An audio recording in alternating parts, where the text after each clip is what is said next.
Baik, kita lanjutkan kembali perbincangan Mas Agung. Kita tuh pengennya cepet-cepet aja gitu ya. Nggak cuma janji manis yang dikeluarkan oleh Pak Presiden, tapi benar-benar dilihat masyarakat nih implementasinya, realisasinya seperti Karena apa. khawatir sih kalau misalnya terlalu banyak narasi misalnya, kan begitu kan. Tapi eksekusinya kapan Pak? Nah itu dia. Memastikannya bagaimana ini? Ya saya kira semuanya berproses dan bertahap Mbak ya. Kalau terlalu drastis, ekstrim juga kan nanti ada shock political therapy yang... Jadi ada aspek politik nih? Iya, jadi ada dimensi-dimensi itu karena sedikit banyak ini kan akan berkelindan dengan elit-elit yang misalkan kemarin punya kontribusi dan saham politik juga dalam pemerintahan semacam itu. Sehingga Pak Prabowo saya lihat mencari timing yang pas sehingga ini bisa dieksekusi secara smooth, soft, akhirnya beres gitu. Sehingga resistensi, konflik yang tidak perlu dan kegaduhan-kegaduhan itu tidak muncul. Tapi kalau Anda melihat berarti memang tidak pandang bulu ya, walaupun siapa yang juga ikut mensupport dirinya. Dengan menarasikan Serakanomics kan ini sangat low konteks ya, ingin melibatkan semua publik yang paham maupun yang awam supaya terlibat dalam narasi dan kampanye besar ini. Sehingga misalkan kalau misalkan publik tahu ada kegiatan ilegal sawit, tambang, beras oplosan dan seterusnya, laporin aja. Kalau nggak dilaporin, tindak lanjutnya langsung misalkan lewat kanal khusus presiden, orang-orang terdekatnya yang bisa dipercaya misalkan. Karena ini saya kira udah perang semesta ya Mas. Jadi Pak Presiden berusaha membangun common sense dan ujungnya kan kita udah tahu nih, Serakanomics common enemy-nya siapa? Musuh-musuh kita siapa nih yang merusak, mengganggu, menggerogoti ekonomi kita sampai hari ini dari dulu sejak lama gitu. Dan saya kira ini harus kita push semaksimal mungkin. Pun kalau memang ada arahan pihak-pihak ada yang mengganggu, kemudian berusaha menghalang-halangi, kita harus sikat bareng-bareng gitu. Semua pihak, kita ingatkan aparat, baik TNI, Polri, Kejaksaan, KPK dan seterusnya, turun gunung, habisin ini, segera pokoknya. Habisin ini. Itu adalah orang di ring satunya presiden. Gak peduli.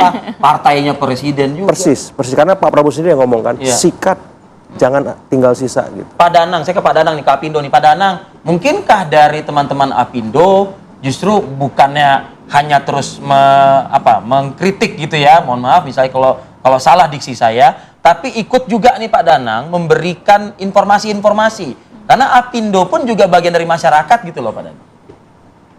Ya, Apindo kan juga terdiri dari dunia usaha yang juga termasuk besar ya. Tetapi masalahnya bukan hanya pada dunia swasta doang. Ini kan masalahnya kalau istilah Mas Agung tadi saham politik ya. Oke lah, Apindo selalu mendukung pidato-pidato presiden yang sangat luar biasa ya. Kita penuh semangat ketika mendengar pidato tersebut. Tetapi kita pengen pidato-pidato itu dikonversi menjadi kebijakan, menjadi pengaturan begitu, atau penindakan hukum lah kasarnya. Nah ini kalau tidak terjadi sebuah konversi dari pidato-pidato luar biasa menjadi pengaturan, kebijakan atau penindakan hukum ya, kami khawatir ini pidato berapi-api ini akan kehilangan roh untuk menjalankannya bagaimana begitu. Nah kita harus paham betul bahwa dunia ekonomi Indonesia kan juga masih berkelindan dengan masalah-masalah apa istilahnya oligarki ini. Kemudian ada masalah-masalah lain yang tidak langsung terlibat dalam pejabat-pejabat pemerintah, yaitu konglomerasi. Nah, aspek-aspek ini yang harus menjadi kekuatan lembaga pemerintah seperti KPPU untuk memeriksa, memastikan bahwa konglomerasi itu bisa diminimalisir sebanyak mungkin. Karena ini kemudian akan mengarah pada apa yang disebut dengan para ahli itu sebut dengan plutokrasi. Kalau terbiarkan seperti ini, maka dunia usaha yang menengah kecil tidak akan pernah bisa berkembang, Mas. Meskipun kita senang ya, ada dunia usaha yang sangat-sangat besar karena itu membantu pertumbuhan ekonomi. Dan ada trickle down effect yang cukup baik gitu. Tapi kalau itu terus-menerus dibiarkan, maka pemusatan ekonomi akan kembali kepada segelintir orang yang 30 tahun, 35 tahun terus-menerus seperti itu. Tidak ada sebuah pemerataan yang baik terhadap dunia ekonomi yang lain, termasuk kita kawan-kawan di Apindo, Mas. Baik, tadi poin dari Pak Dadang adalah sebenarnya dibutuhkan dari pidato-pidato ini dikonversi kepada kebijakan, Mas Uki. Ya, terima kasih. Itu artinya Pak Danang dan kawan-kawan di Apindo mendukung ya upaya kami untuk menekan atau kalau bisa bahkan memberantas Serakanomics. Ya betul, memang dari pidato harus turun menjadi tindakan. Apakah tindakan ini berupa kebijakan? Apakah tindakan ini bisa berupa penindakan hukum? Kurang lebih seperti itu ya. Dan kalau berupa kebijakan sebenarnya sih undang-undang kita itu sudah mengatur semuanya. Tinggal bagaimana hukum ditegakkan saja, kurang lebih seperti itu. Dan kemarin itu Presiden sudah menginstruksikan kepada kejaksaan dan juga kepolisian untuk segera menindak para pelaku Serakanomics begitu. Nah, peringatan demi peringatan ini memang terus dilakukan oleh Presiden Prabowo.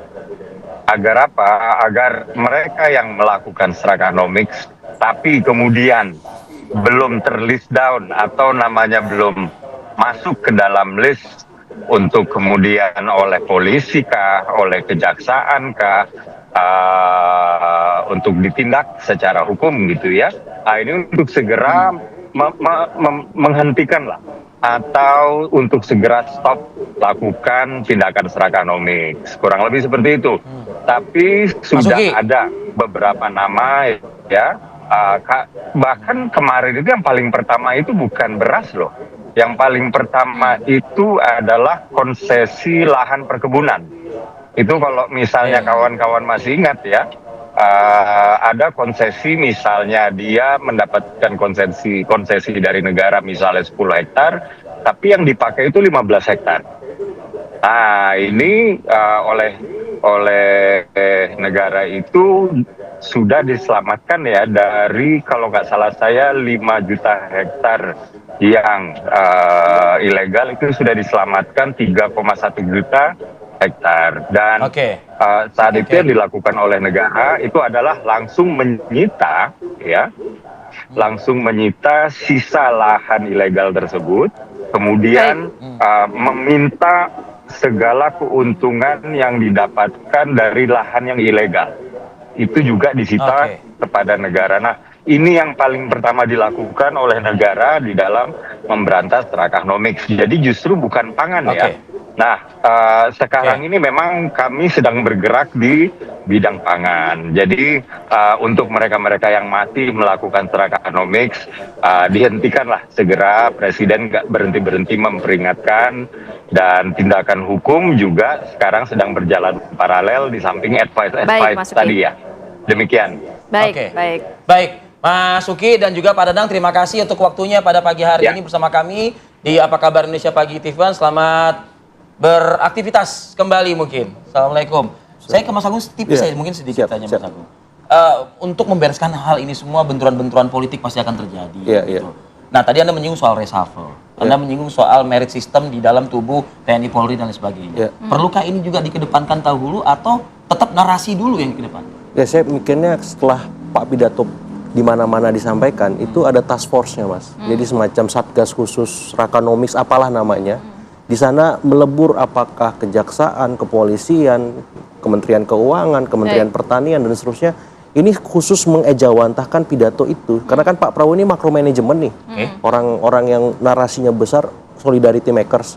Dia perlu administratur yang handal. Yang detail gitu ya. Ketuanya siapa nih? Ketua Serakanomics yang mengambil ekonomi underground tadi supaya real, konkret, dan itu akan dievaluasi. Kalau nggak jalan ini barang ganti.